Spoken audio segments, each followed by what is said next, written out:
दोस्तों, एक नौजवान और खूबसूरत विधवा महिला जो कि एक बच्चे की माँ थी, उसने किसी से सुन रखा था कि सरकार विधवाओं की मदद करती है, उनके लिए योजनाएं लाती है। तो यही सब पता करने के लिए एक दिन वो ब्लॉक के लिए निकलती है। लेकिन दोस्तों, ब्लॉक जाने के बजाय तहसील पर चली जाती है। और उस तहसील पर जाने के बजाय जहाँ की वो निवासी थी, वो बल्कि दूसरे तहसील पर चली जाती है। यानी कि वो रास्ता भटक जाती है। जब उस तहसील पर जाती है तो उसकी मुलाकात वहां पर एक वकील और उसके मुंशी से होती है। वकील जब उसको देखता है दोस्तों, तो फिर वो देखते ही रह जाता है और उसके बाद उसे कुछ घंटे वहां पर बिठाए रखता है। शाम हो जाती है, रात हो जाती है, और उसके बाद दोस्तों जो वो उसके साथ होता है, उसकी कल्पना भी नहीं की जा सकती। दोस्तों, क्या कुछ होता है, एक शानदार कहानी। आइए जानते हैं पूरी कहानी वीडियो में। लेकिन वीडियो में आगे बढ़ने से पहले बस वही रिक्वेस्ट, वीडियो को लाइक कर दीजिए, चैनल को भी सब्सक्राइब कर लीजिए ताकि मेरा हौसला बढ़ता रहे। दोस्तों, एक कहानी है उत्तर प्रदेश के बिजनौर जिले की। बात है 2022 की। एक महिला जिसका नाम संध्या होता है, उसकी उम्र 27 साल की थी। उसका एक बच्चा भी होता है। उसके पास एक बेटी थी जिसकी उम्र 6 साल की थी। वो बहुत ही गरीब थी, एक गरीब घर की बेटी थी, और गरीब घर में उसकी शादी भी हुई थी। जिससे शादी हुई थी वो भी दोस्तों नशेड़ी था। उसके पिता की मौत हो गई थी, और जैसे पिता की मौत होती है, सारी जो जमीनें थी, थोड़ी बहुत जमीनें थी, वो उसके नाम आ जाती है, और फिर वो उसे बेचकर पीना शुरू करता है, और 2-4 सालों में सब कुछ बेच बाच कर पी पाकर वो मर भी जाता है। पति के मौत के बाद संध्या जो है, अब उसकी एक बच्ची थी, अकेली हो जाती है। अपने सास के साथ रहती थी। आने दाने का ठिकाना नहीं था, इधर उधर मेहनत मजदूरी करती थी। तो फिर कोई एक महिला थी जो कि खुद विधवा थी। वो कहती है कि तुम जो है प्रधान से कहकर अपना विधवा पेंशन लगवा लो, और भी कुछ योजनाएं होंगी तुम्हारी बेटी के लिए, तो उसका कुछ तो तुम्हें लाभ मिलना चाहिए। अब दोस्तों, जो प्रधान था वो एंटी पार्टी का था। इनके घर वालों से उसकी बनती नहीं थी। इसीलिए वो जो है अब सोचती है प्रधान के पास क्या जाना। तो महिला ने कहा तुम्हारा काम फिर ब्लॉक पर होगा, वहां पर जाओ, वहां किसी से मिलो, तुम्हारी मुलाकात होगी तो तुम्हारा काम हो जाएगा। इसके लिए उसने अपने बेटी को अपने मायके भेज दिया। वहां पर जाकर पहुंचा आती है कि 2-4 दिन चक्कर लगाना पड़ेगा, तो फिर मैं इसको लेकर कहाँ ढोऊंगी। उसके बाद दोस्तों वो निकलती है, और ब्लॉक के बजाय अब वो भूल जाते हैं ब्लॉक पे जाना है, तहसील पे जाना है। तहसील का नाम उसने सुन रखा था।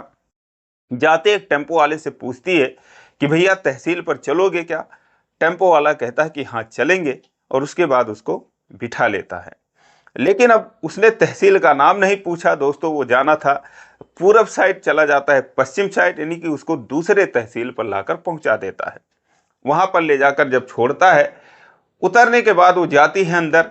अब वहां पर कभी तहसील पर तो गई नहीं थी। फिलहाल उससे गेट पर ही एक वकील मिलता है। उस वकील का नाम मनीराम होता है। मनीराम से वो कहती है कि साहब, मैं ऐसे ऐसे मदद के लिए आई हूँ, बहुत गरीब हूँ, बहुत मजबूर हूँ। और अब उसे अपने पास बिठा लेता है, सारा कुछ पूछता है, सारी मजबूरी बताती है। मनीराम समझ जाता है कि ना इसके आगे कोई है, ना इसके पीछे, ना दाएं बाएं कोई इसकी मदद करने वाला है नहीं। और अगर कुछ इसके साथ कर भी दो तो कोई आने वाला है नहीं। फिर वो उसका आधार कार्ड मांगता है, तो देखता है कि अरे ये तो इस तहसील की है ही नहीं, दूसरे तहसील की है, यहाँ पर कैसे आ गई। फिलहाल वो कहता है ठीक है, तुम्हारा काम हो जाएगा, तुम चिंता मत करो। और अब उसकी उम्र जो है 50 साल की थी, वकील की। बेटा बेटा कहने लगा। वो वहां पर बैठ जाती है। 1 घंटे बीतते हैं, 2 घंटे बीतते हैं। दोपहर को 12 बजे पहुंची थी। 3-4 घंटे जब बीत जाते हैं, तो उसका एक मुंशी था वकील का, उसका नाम पंकज होता है।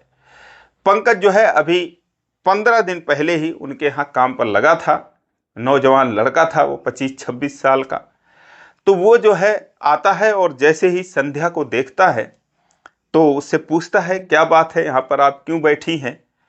सारा कुछ जब पूछता है तो जो मनीराम था वो कहता है कि अरे बेटा पंकज, वो हमारा मैटर है, बात हो गई है, तुम इधर आओ, कुछ और काम करो।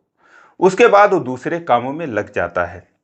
महिला जो है अब बार बार जब पंकज आता जाता रहा, तो उससे कहती रही कि भैया वकील साहब से बोल दो जल्दी करें, मुझे जाना है और शाम हो रही है। तो अब वो कुछ कह नहीं सकता था, अभी नया नया काम पर लगा था और वकील साहब जो थे बड़े कड़क थे, मनीराम जो था, तो वो कुछ कह नहीं पाता है। फिलहाल जब शाम हो गई, 5 बज गया, सबके जाने का टाइम हो गया, तहसील में एक एक करके सारे लोग जाने लगे। तो फिर मनीराम कहता है कि ऐसा है, बात हो गई है, तुम्हारा काम जो है वो कल होगा। वो कहती है कि साहब फिर मैं कहाँ जाऊँ अब, और ठीक है मैं कल आ जाऊंगी। कहता है कि अरे तुम्हारा कोई रिश्तेदार है यहाँ पर, तो उसी के यहाँ रुक जाओ, अब इतने दूर तुम जाओगी फिर कल आओगी, और कल सुबह सुबह तुम्हारा काम होना है। कहती है कि यहाँ पर तो कोई रिश्तेदार है नहीं। फिर वो कहता है बेटा फिर चलो मेरे ही घर पर रुक जाओ आज। कहती है ठीक है साहब। अब उसके साथ वो जो है बाइक पर बैठ जाती है, उसके पास बुलेट थी, उस पर बैठ जाती है, और उसके बाद वो उसे अपने घर पे लेके जाता है। घर पे वहां पर कोई नहीं था। जब वहां पर पहुंचती है तो देखती है, पूछती है, 2 कमरों का घर था। कहती है कि और सब लोग कहाँ पर हैं? मनीराम कहता है और कौन? कहती है कि आपकी पत्नी, आपके बच्चे, और कोई परिवार नहीं है यहाँ पर। कहता है वो लोग अपने घर पर हैं, मैं अपने घर पर हूँ। अब दोस्तों जो मनीराम था वो ऐसा आदमी था कि पिछले 10 सालों से उसकी पत्नी उसके साथ नहीं रहती थी। पत्नी एक सरकारी टीचर थी, और मनीराम की आदतें जो हैं दोस्तों बहुत खराब थी, पीने खाने वाला आदमी, और औरतें उसकी सबसे बड़ी कमजोरी थीं। तो इसी सब आदतों से परेशान होकर पत्नी ने उसका साथ छोड़ दिया था, और मनीराम जो है वो आजाद हो चुका था। ऐसी ही मजबूर, परेशान और गरीब औरतों को वो अपने जाल में फंसा लेता था, और उसके बाद जो है वो उनका शोषण करता था। अब संध्या कहती है कि साहब मैं यहाँ पर कैसे रहूंगी? कहता बेटा कोई बात नहीं, क्यों डर रही है, मैं तो हूं ना। अब उसे क्या पता कि डर तो इसी बात की है कि तू है। फिलहाल वो उसे बेटा बेटा कहता रहा, और वो भी आश्वस्त हो गई। और उसके बाद दोस्तों अब वो बाहर से खाना मंगाता है, खाता है, उसे भी खिलाता है, और उसके बाद उसे कुछ नशीली चीजें दे देता है, क्योंकि वो यही सब करता ही था। उसे सब पता था कि उसको खाने के बाद जो संध्या थी अपनी सुध बुध खो देती है, वो बेहोशी की हालत में चली जाती है। उसके बाद दोस्तों अब उसे जो भी कुछ करना था उसे परेशान किया, उसकी इज्जत आबरू सब लूट ली। और उसके बाद जब सुबह हुई, अब सारा कुछ लूट पिट चुकी थी संध्या, वो अपना सर झुकाए रो रही थी। मनीराम कहता है रोने गाने से कुछ नहीं होगा, और तुम जो है तुम्हारा काम यहाँ पर नहीं होगा, तुम इस तहसील की हो ही नहीं, तो यहाँ पर काम तुम्हारा कैसे होगा? तुम्हारा काम तुम्हारे तहसील या ब्लॉक पर होगा, लेकिन वहां भी जाने से कोई फायदा नहीं, जहां भी जाओगे तुम्हारे साथ यही होगा। तो एक काम करो, तुम घर चली जाओ, और जब भी तुम्हें पैसों की जरूरत होगी आ जाना, शाम को आना, सुबह चली जाना, 200 रुपये तुम्हें दे दिया करूंगा। और दोस्तों उसके बाद वो उसे धमकी भी देता है कि अगर किसी से कुछ कहने की हिम्मत की, कहीं गई, तो फिर तुम्हें जान से मरवा देंगे, और तुम मुझे भी जानती नहीं हो। अब वो क्या करती, उसे घर से वो निकाल देता है सुबह सुबह। वो बदहवास सी लूटी पिटी वहां से चली जाती है, और उसके बाद सीधा अपने मायके जाती है, अपनी बेटी को लेती है, अपने घर पे आती है। खाने में उसने कुछ कीटनाशक दवाएं मिलाकर और दोस्तों खुद और अपने बेटी को खिला देती है, क्योंकि अब वो बहुत परेशान हो चुकी थी, इस दुनिया से निराश हो चुकी थी, जिंदगी से ही हताश हो चुकी थी इस घटना के बाद कि उसका कोई काम भी नहीं हुआ, और उसके साथ उस आदमी ने ऐसा कर दिया। अब दोस्तों जब संध्या और उसके बेटी की हालत बिगड़ने लगी, तो आसपास के लोग जो है उसे हॉस्पिटल पहुंचाए। वहां पर उसने बताया कि मैंने जो है ऐसी ऐसी चीज़ें खा ली हैं, क्योंकि गरीबी की वजह से मैं परेशान हो गई, अब मैं जीना नहीं चाहती। उसे डिस्ट्रिक्ट हॉस्पिटल रेफर कर दिया जाता है, वहाँ पर जाती है। वहाँ पर जब वो जाती है तो दोस्तों जो पंकज था, जो उसका मुंशी था मनीराम का, उसकी माँ की तबीयत खराब थी, अपनी माँ को इमरजेंसी वार्ड में लेके आया था, और उससे कुछ देर पहले ही संध्या वहाँ पर अपनी बेटी के साथ उसको ले जाया जाता है। जब उसको देखता है तो कहता है अरे ये तो वही महिला है जो 2 दिन पहले वकील साहब के पास आई थी, क्या हो गया इसको? पता चलता है इसने जो भी कुछ खाया था उसके बारे में। अब उसके बाद दोस्तों वो परेशान हो जाता है, सोचता है ऐसा क्या हो गया इसके साथ 2 दिन में। और वकील साहब तो उस दिन से बिठा कर ले गए थे। अब वो बहुत कुछ सोचने लगा। फिलहाल उसका इलाज हुआ, माँ बेटी को होश आया, स्वस्थ हुई। अगले दिन जो है पंकज जाकर उससे मिलता है। वो पंकज को पहचान जाती है, उससे पूछता है कि क्या हुआ और तुमने ऐसा क्यों कर लिया। अब दोस्तों वो उसके ऊपर भड़क जाती है, कहती है तुम लोग इंसान नहीं राक्षस हो। उल्टा सीधा कहने लगती है, कहती क्या करूंगी जी कर, कल को तुम मेरे बेटी के साथ भी यही करोगे। वो कहता है अरे मेरे ऊपर क्यों भड़क रही हो, मैंने क्या किया, मैंने तो कुछ नहीं किया, तुम बताओ क्या हुआ तुम्हारे साथ, साहब ने कुछ किया है क्या।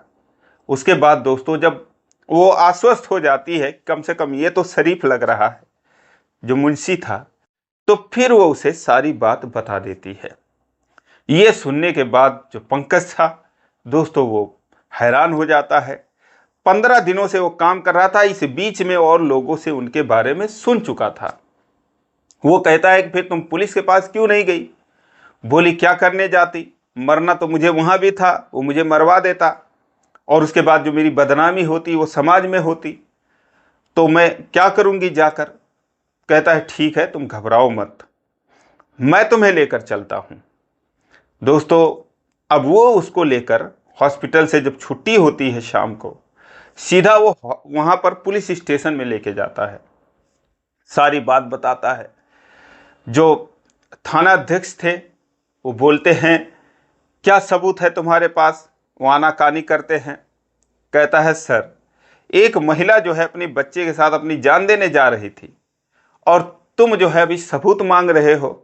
मैं भी एक मुंशी हूं और अगर सबूत चाहिए, तुम नहीं लिखोगे एफआईआर, तो मैं एसपी के साथ जाऊंगा, कोर्ट में जाऊंगा, मुख्यमंत्री को जो है वो लेटर लिखूंगा, योगी जी को लेटर लिखूंगा।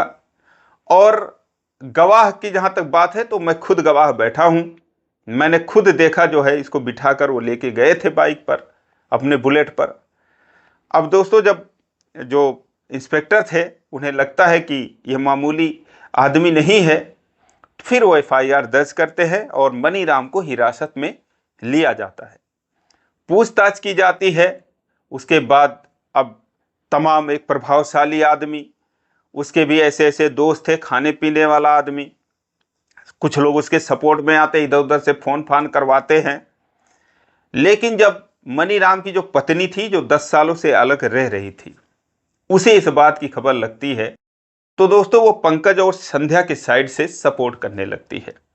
वो कहती है कि यही वक्त है इसके पापों की सजा मिलने की, इसके कर्मों की सजा मिलने की, और वो जो है खुलकर साथ देने लगती है। फिलहाल दोस्तों 1 से 1.5 सालों का मुकदमा चला और उसके बाद जो है जब जज साहिबा एक महिला जज थी, उनसे उससे पूछती है मनीराम से कि जब तुम अच्छी तरीके से जानते थे कि इस महिला का काम यहाँ नहीं होना है, तो तुमने इसको वहां पर 4-5 घंटे क्यों बिठा के रखा।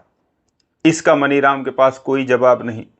और फिर उसके बाद तुम इसे बिठाकर अपने घर पर क्यों ले गए। सीसीटीवी जो रिकॉर्ड थे तहसील के गेट की, वो कोर्ट में पेश किया गया। इसके अलावा और 1-2 जगह की सीसीटीवी फुटेज थी। दोस्तों इस सब का कोई जवाब नहीं उसके पास था, क्योंकि उसने गुनाह किया ही था। और फिर उसके बाद वो एक वकील था जिसने एक जघन्य अपराध किया था और खुद अपना केस लड़ रहा था। ना सिर्फ उसे रेप केस की सजा मिलती है, जान से मारने की धमकी की सजा मिलती है, पंकज को भी धमकाया जाता है, पंकज का भी बुरा हाल होता है, उसके घर वाले उसका साथ नहीं देते, कहते क्या जरूरत थी तुझे पंगा लेने की, इतने बड़े आदमी से समाज सेवा करने चला है, मुंशीगिरी करता, 2 पैसे कमाता। वकील लोग भी उसको धमकाते हैं कि कोई तुम्हें जिंदगी में काम नहीं देगा। वो बोलता है कि अगर मेरे पास हाथ पैर सलामत रहेगा तो मैं कहीं भी कमा खा लूँगा, कोई ज़रूरी नहीं है कि तुम्हारे चोरी चकारी में से 4 रुपये मैं भी लूँ, मैं कोई और काम कर लूँगा। उसके बाद दोस्तों वो निर्भीक होकर, निडर होकर ये लड़ाई लड़ता है। लेकिन अगर मनीराम की पत्नी जो थी वो अगर साथ नहीं देती तो शायद पंकज जो है संध्या को न्याय नहीं दिला पाता। फिलहाल लंबी सुनवाइयाँ चली, बहुत तारीखें पड़ी और फिर मनीराम को 20 साल की सजा होती है। ये सज़ा जो है 2023 में हुई। उसके बाद जैसे उसको सज़ा हुई दोस्तों, जो संध्या थी वो पंकज के सीने से लिपट कर रोने लगती है कि उसे न्याय मिला। मनीराम की पत्नी के गले से लगकर रोने लगती है।